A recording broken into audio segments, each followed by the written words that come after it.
Hi అండి. అందరికీ వైకుంఠ ఏకాదశి శుభాకాంక్షలండి. ఈరోజైతే నేను మీకు ఒక మంచి స్వీట్ రెసిపీని అయితే చేసి చూపిస్తానండి. రవ్వ లడ్లండి. వంట రాని వాళ్ళు, పిండి వంటలు చేయడం చేతగాని వాళ్ళు కూడా ఎంతో సులభంగా, సింపుల్ పద్ధతిలో మీకు ఈజీగా చేసి చూపిస్తానండి. టేస్ట్ అయితే సూపర్‌గా ఉంటుందండి. ఇప్పుడైతే స్టవ్ ఆన్ చేసి ప్యాన్ పెట్టుకొని ఒక 1/4 కప్ అయితే నెయ్యి అయితే పోసుకుంటున్నానండి. ఇది కాగిన తర్వాత జీడిపప్పులు, కిస్మిస్, బాదం పప్పులు అయితే వేసుకుందాము. మన ఇంట్లో ఏ డ్రై ఫ్రూట్స్ ఉంటే అవి వేసుకొని చేసుకోండి. టేస్ట్ చాలా బాగుంటుంది. ఇప్పుడు ఇవి దోరగా వేగేంత వరకు ఫ్రై చేసుకుందాము. దోరగా వేగిన తర్వాత తీసి ప్లేట్లో పెట్టుకుందాము. ఇప్పుడు అదే నెయ్యిలో ఒక కప్పు నిండా ఉప్మా రవ్వ అయితే తీసుకున్నాను. కప్పు కొలతండి. ఆ కొలతల ప్రకారమే చేసుకోండి. రవ్వ లడ్లు సూపర్‌గా వస్తాయండి. ఇప్పుడు బాగా నేతిలో మనం ఫ్రై చేద్దాము. దోరగా వేపుకోండి. ఒక 3 మినిట్స్ బాగా వేపండి. ఇది డెసికేటెడ్ కోకోనట్ పౌడర్ అండి. ఇప్పుడైతే ఒక కప్పు నిండా అయితే ఈ పౌడర్ వేసుకుంటున్నాను నేను, కోకోనట్ పౌడరు. చాలా బాగుందండి ఈ పౌడరు.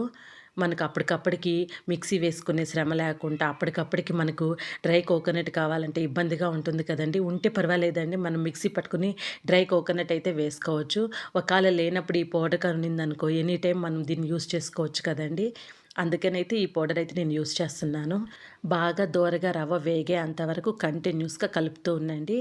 రవ్వ, కొబ్బరి పొడి బాగా వేగిపోవాలి. సిమ్లోనే పెట్టండి. ఫ్లేమ్ సిమ్లో పెట్టే బాగా వేపండి.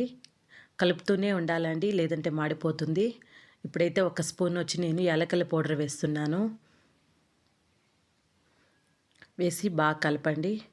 ఇప్పుడైతే ఒక కప్పు నిండా అయితే చక్కెర తీసుకున్నానండి. చక్కెర వేస్తున్నాను. నేను ఏ కప్పుతో అయితే రవ్వ తీసుకున్నానో అదే కప్పు కొలతండి చక్కెర తీసుకున్నాను. చక్కెర ఎక్కువ తినే వాళ్ళైతే ఈ కొలత సరిపోతుందండి. కొంచెం తక్కువ తినే వాళ్ళైతే ఒక 3/4 కప్పు తీసుకోండి. చక్కెర సరిపోతుంది. ఇప్పుడు మనం బాగా ఒక 2 మినిట్స్ అండి చక్కెర వేసిన తర్వాత బాగా ఫ్రై చేయాలి. ఒక 2 మినిట్స్ అయితే సరిపోతుంది. కొంచెం చక్కెర మెల్ట్ అవుతుంది రవ్వలో. ఇప్పుడైతే జీడిపప్పులు వేసేసుకుందాము. జీడిపప్పు, కిస్మిస్, బాదం పప్పులు. ఇప్పుడైతే ఒక 2 టీ స్పూన్లు వచ్చి నేనైతే నెయ్యి వేసుకుంటున్నాను. ఇలా నెయ్యి వేసి చేసుకోవడం వల్ల రవ్వ లడ్లు సూపర్‌గా వస్తాయండి. టేస్ట్ భలే ఉంటుందండి. ఇప్పుడు మనం బాగా కలుపుకుందాము. ఇప్పుడైతే స్టవ్ ఆఫ్ చేసేస్తున్నానండి. బాగా కలిపేసుకొని స్టవ్ ఆఫ్ చేసేయండి. నేను చూపిస్తున్నాను కదండీ, ఈ విధంగా వస్తే సరిపోతుందండి. బాగా దోరగా వేగాలి మనకు రవ్వ. ఇప్పుడైతే మనం పాలు కలుపుకుందామండి. కాచి చల్లార్చిన పాలండి ఇవి. 3/4 కప్ తీసుకున్నాను. ఇప్పుడైతే కొంచెం కొంచెంగా పోసుకొని మనం రవ్వ లడ్లు అయితే చేసుకుందాము.